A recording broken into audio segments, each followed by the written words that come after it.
কাপে চা নিয়ে এসেছে সুচেতা। তুমি এত সকালে উঠে চা বানিয়ে দিলে?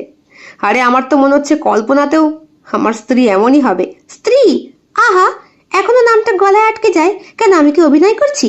এই চায়ের স্বাদটা কিন্তু একদম তোমার মতো নরম, কিন্তু ধীরে ধীরে ভিতরে আগুন জাগিয়ে তোলে। থাট, কিছু বলো না। দেখো আমি এমনি ভয় পাচ্ছি, তুমি এইরকম করো না। দেখো, তুমি আবার আমাকে ছেড়ে দেবে না তো? আহা, তুমি কি স্বপ্ন দেখেছো আমাদের শুরু জীবনের?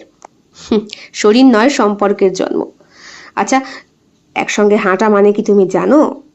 তাদের মধ্যে কথাবার্তা চলছে এমন সময় দরজায় কড়া নাড়ে। এসেছে ঘরে ঋত্বিকের মা। এ কি, কি হচ্ছে? বৌমা, এসো, বেরিয়ে এসো। এসো, তোমার সঙ্গে পিসিমা কথা বলতে এসছেন। মা, ফুলসজ্জা রাতে সবাই যেন গোয়েন্দা হয়ে যায়, জানো তো? কি করছো? সবকিছু মাকে বলতে হবে নাকি? হ্যাঁ, দেখো, এরকম করো না। আহ মা, কি বলছে সেটাই তো বলছি। শোনো শোনো, কি এলো, কে কি বললো অত তোমার ভাবতে হবে না। পিসিমা একটু খটোমটো আছে, ওই সবকিছু একটু সামলে গুছিয়ে নিও। আর তুমি কিন্তু এখন শুধু আমার বউ নাও, আমার আশা। পিসিমা একটুখানি কঠিন কথা তোমায় বলতে পারে। আচ্ছা ঠিক আছে, আমি সবটা ভারসাম্য বজায় রাখতে পারবো। ভালোবাসার জায়গায় দাঁড়িয়ে দায়িত্বকে ভয় পেলে সংসার টেকে না, আর কেবল দায়িত্বে পিষে গেলে ভালোবাসাটাও মরে যায়।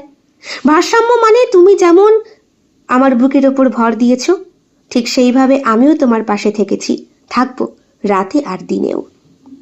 একটা দীর্ঘ নিঃশ্বাস ফেলে সুচেতা। শাশুড়ি মায়ের সঙ্গে দরজার দিকে এগোয়। মা বললেন, চা কখন করলে বৌমা? এই তো একটু আগে। আসলে উঠেছি। কখন উঠেছো? সকালে উঠেছি মা, সেই 5:30-6টায়। ও মা, তোমায় বুঝি কেউ ডেকে গেছে? আয় বুড়ি, তুই ডাকতে এসেছিলি তো নতুন বৌদিকে? না তো মাসি, বৌদি নিজেই উঠে পড়েছে আর নিজেই চা করেছে। সকাল সকালে এত দায়িত্ব দেখাচ্ছে বৌমা? অনেক সময় পাবে, এখন চলো দেখি। বেরোনোর আগে একবার জিজ্ঞাসা করেছিল সুচেতা, তোমার মায়ের সামনে আমি দাঁড়াবো কি করে বলো তো? আমার মনে হচ্ছে এখনো আমার সারা গায়ে তোমার স্পর্শ লেগে আছে। লজ্জায় কুঁকড়ে যাচ্ছি আমি।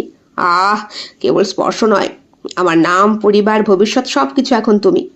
মাথা নিচু করো না, পাশে গিয়ে দাঁড়াও। আর সবাই জানে গত রাতে ভয় লজ্জা সবটা বিসর্জন দিয়েছ। তুমি না, সত্যি ভয় দেখাও না সাহস দেখাও আমি বুঝতে পারি না। ভালোবাসা ছাড়া কি আর সাহস হয় সুচেতা? দরজাটা খুলে পাশে এসে দাঁড়িয়েছে শাশুড়ি মা।